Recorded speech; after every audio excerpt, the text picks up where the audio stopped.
Réinventer l'éducation. Learning World, en association avec WISE, une initiative de Qatar Foundation. Le web et les réseaux sociaux ont accéléré les changements politiques et sociaux dans certains pays. Ils peuvent aussi être utiles dans l'éducation. Grâce à ces réseaux, il n'y a plus de barrière de temps ni d'espace. Regardons comment les écoles peuvent en tirer profit, exemple au Canada.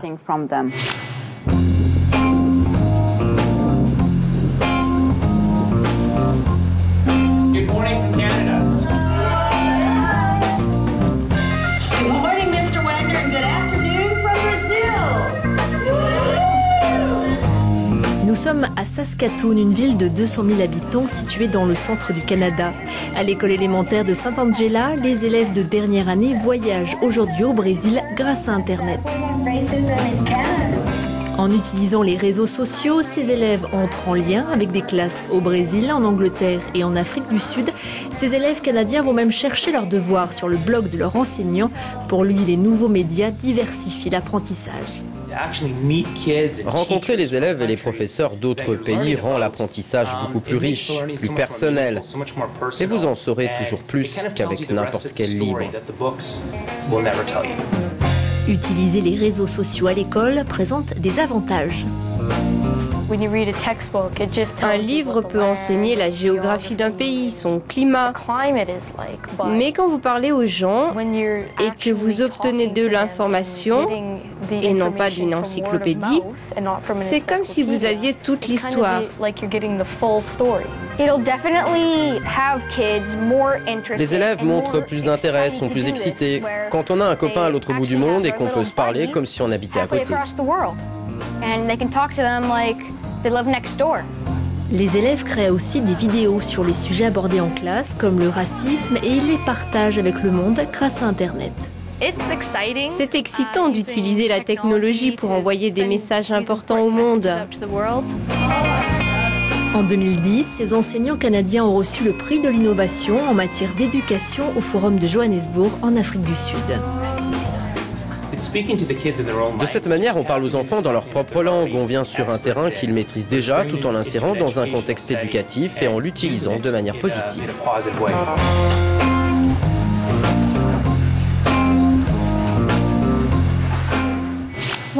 Les réseaux sociaux peuvent à la fois rapprocher et diviser les enseignants. Il n'existe pas de consensus sur la manière d'utiliser ces outils en classe. Pour comprendre cette controverse et savoir comment bien utiliser les réseaux sociaux, rencontre avec John David, développeur d'outils pédagogiques informatiques.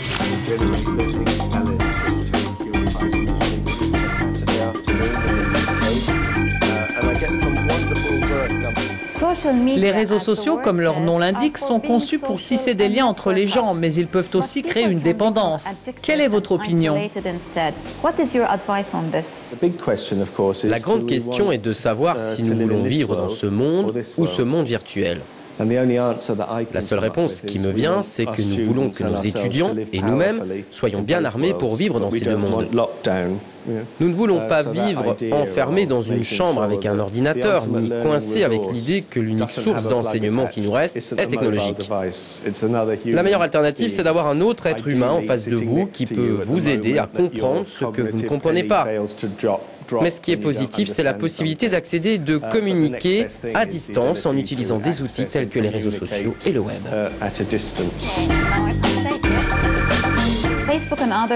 Facebook et les autres réseaux sociaux font tomber des barrières en classe. Mais ne pensez-vous pas qu'Internet est un monde dangereux pour les élèves? C'est certain, je pense que cela augmente la responsabilité des enseignants dans la compréhension des risques liés au web, mais en n'étant pas nécessairement toujours présent aux côtés des élèves. Personnellement, je ne suis pas un grand fan des réseaux sociaux. Je pense que la manière dont certaines choses apparaissent ou se construisent sur Facebook sont préoccupantes. Par exemple, le fait de poster des photos sur le site qui ensuite deviennent propriété du site. Je crois que nous avons besoin d'être un peu plus prudents dans notre utilisation de ces médias.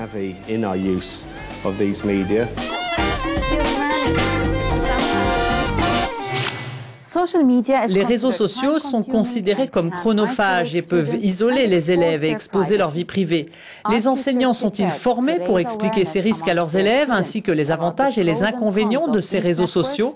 Pour en savoir plus, direction Düsseldorf, en Allemagne.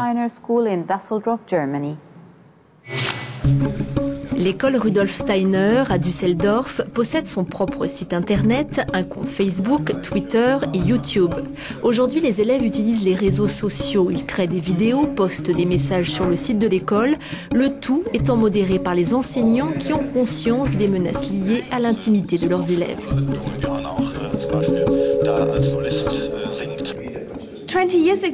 Il y a 20 ans, la Stasi espionnait les gens.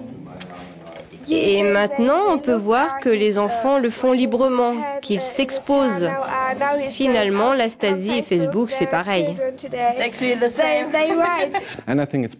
Ce serait un peu naïf de croire que le gouvernement et les entreprises ne s'intéressent pas à ce que nous écrivons sur ces réseaux. Facebook, c'est comme déchirer une page de votre journal intime et l'exposer sur la place publique, de manière à ce que tout le monde la voie. Quand les enfants sont sur Facebook, ils pensent que c'est un espace d'intimité, mais en réalité, tout est divulgué. Avec les réseaux sociaux qui gagnent du terrain dans les écoles, l'acquisition des connaissances peut être mise en danger.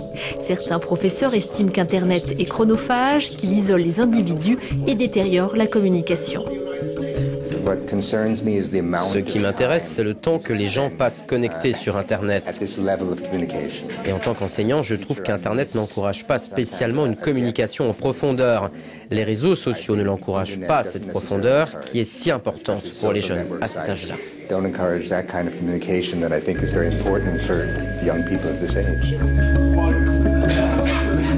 Les enseignants font face à un défi, sous-peser les risques et les avantages des réseaux sociaux. Il est très important pour toutes les institutions, y compris les écoles, d'encourager l'utilisation des nouveaux médias. Mais rien ne peut remplacer les contacts humains qui peuvent être aujourd'hui nourris, soutenus par les réseaux sociaux. Chaque enseignant doit être au courant des développements des réseaux sociaux afin de rester en contact avec le monde dans lequel vivent leurs élèves pour être capable de fournir des conseils, détecter les possibles dangers et la manière de les gérer.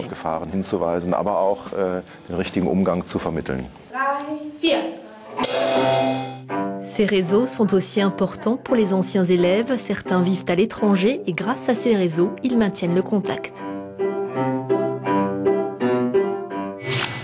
C'est la fin de Learning World. Retrouvez toutes nos émissions sur notre site internet. On se retrouve la semaine prochaine.